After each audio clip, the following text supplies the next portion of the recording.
How's it going, everyone? This is Evan with Drilling's All Season Sports, and with the winter season coming, I am going to show you how to use your ride command system with the plow mode.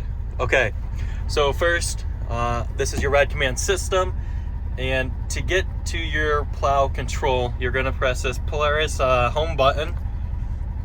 You're going to click on all settings. You're going to click on vehicle. And once you get there, you can see right here, there is something called plow control. So once you have your plow attached, you are gonna hit, yes, it is installed. This is the time. Like, it would take 2 seconds to lower it, 2 seconds to raise it. You can adjust that for how you feel best. So what that does exactly is, once you put your machine in low gear, it will automatically lower the plow. If you put it in reverse, it'll automatically raise it.